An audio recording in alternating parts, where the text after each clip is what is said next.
And on July 10th,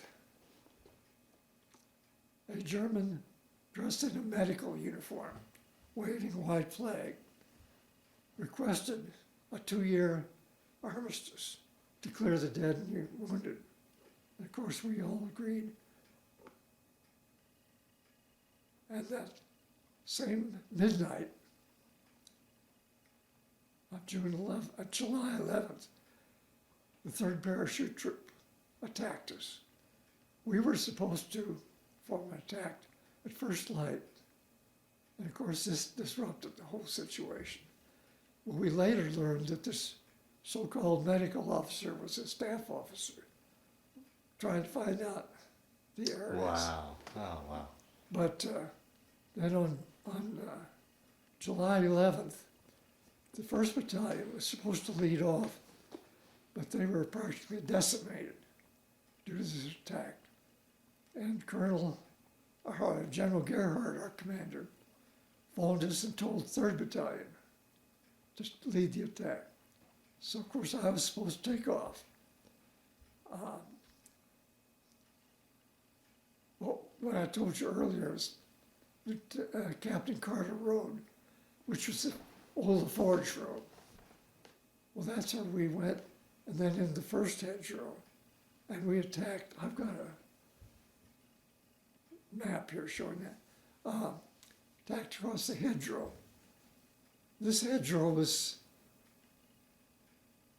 I would say, acre and a half in length. Well, we started out on the right-hand side, and Sergeant Lanigan was killed, several other wounded. I was shot in my right arm, and we had to pull back. We started out on 1500, 3 o'clock in the afternoon. Well, 2 hours later, we tried it again. We were on the left side. And all of my men were either killed or wounded, except my runner, Herman Dozier.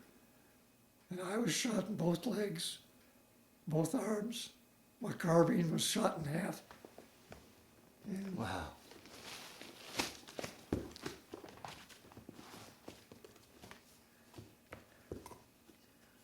I had this Bible in my pocket, vest pocket. When I got to the hospital, I discovered that it had been hit by a bullet. I'll be darned. So, well, I spent 3 months in the hospital in England, and then returned to the division on October 28th. This is the Bible that I wore in my breast pocket when I was wounded. When I got back to the hospital, I found out that it had been hit by a bullet also. And that was sitting in your chest pocket, so you would have taken a shot in probably the heart. Yes. You wouldn't be here today, probably. So that day you got shot in both arms, both legs, your hand. I mean, you were pretty shot up, huh? And my carbine was cut in half. What was the pain? Must have been Machine gun. the pain must have been amazing. And once again, Well- for someone that's never been shot, trying to understand what it's like to be shot. It all depends on where it is. Sometimes nerves are damaged, and that helps, but it's painful. Does any of your injuries still give you problems to this day? Yeah, I have arthritis in my hands, and when I'm shot through the elbow every once in a while, it gives me a problem.